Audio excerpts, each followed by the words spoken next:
ସମ୍ବଲପୁର ଜିଲ୍ଲା କୁଚିଣ୍ଡା ପୁରୁଣା ବସଷ୍ଟାଣ୍ଡ ସ୍ଥିତ ମହାବୀର ହନୁମାନଙ୍କ ମନ୍ଦିରରେ ଭାରତର ପ୍ରଧାନମନ୍ତ୍ରୀ ନରେନ୍ଦ୍ର ମୋଦିଙ୍କ 75 ବର୍ଷ ଜନ୍ମଦିନ ପାଳିତ ହୋଇଯାଇଛି।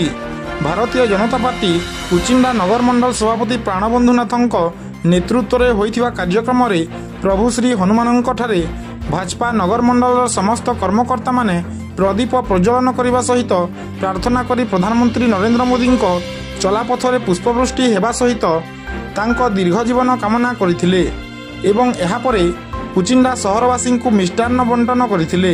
ଏଥିରେ ଭାଜପା ଜିଲ୍ଲା ସମ୍ପାଦକ ବିଭୂତି କଲ୍ୟାଣ ପଟେଲ, ବରିଷ୍ଠ ଆଇନଜୀବୀ ଶୈଲେନ୍ଦ୍ର ନାୟକ, ଜିଲ୍ଲା ମହିଳା ମୋର୍ଚ୍ଚା ସଭାନେତ୍ରୀ ଅନୁପମା ନାୟକ, ନଗର ମହିଳା ମୋର୍ଚ୍ଚା ସଭାନେତ୍ରୀ କୁଞ୍ଜଲତା ନାୟକ, ପୁଷ୍ପାଞ୍ଜଳି ପଟେଲ, ସଙ୍ଗୀତା ଦାସ, ରୀନା ପଟେଲ, ସନ୍ଧ୍ୟାରାଣୀ ବିଶ୍ୱାଳ, ସୁଜାତା ପ୍ରଧାନ, ଅରୁଣ ଅଗ୍ରୱାଲ, ସୁଶୀଲ ଅଗ୍ରୱାଲ, ରାଣା ପ୍ରତାପ ସିଂ, ଜୟନ୍ତ ବାଗ, ବାବଲୁ ଖଣ୍ଡା, ବାବା ଶିବାନନ୍ଦ ସରସ୍ୱତୀ ପ୍ରମୁଖ ସାମିଲ ହୋଇଥିଲେ।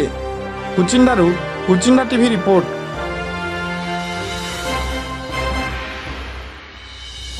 शैलेन्द्र कुमार नायक, एडवोकेट कुचिंडा, भारतीय जनता पार्टी जन सक्रिय सदस्य।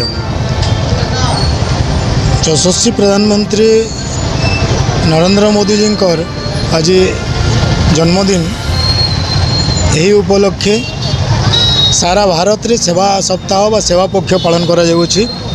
आज प्रारंभिक दिन में सकाल 7 आम वृक्षारोपण कार्यक्रम रखी अनेक गुड़ाए कार्यक्रम रखाई।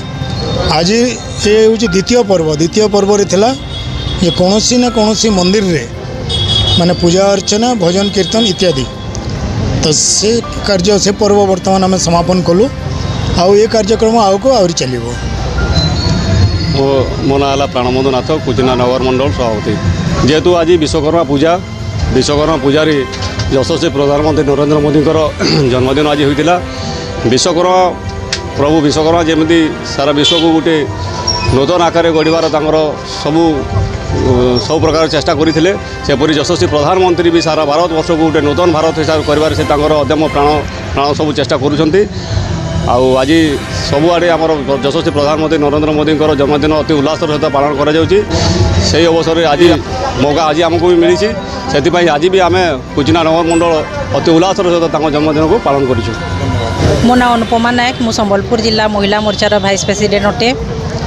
आज आमर भारतर प्रिय प्रधानमंत्री यशस्वी प्रधानमंत्री मान्यवर नरेंद्र दामोदर दास मोदी 75तम जन्मदिवस आमे पालन कलु। आमे तांकर दीर्घायु एवं सुस्थ जीवन कामना करी आज आमे हनुमान मंदिर दीप प्रज्वलन करी आमे भगवान ठारे हनुमान चालीसा पाठ कलु एवं प्रार्थना करूँ जे तांकर सुस्थ जीवन हो, दीर्घायु जीवन हो एवं से हीपरि भावे भारतर सेवक हिसाब से आम भारतवासी सेवा करूँ।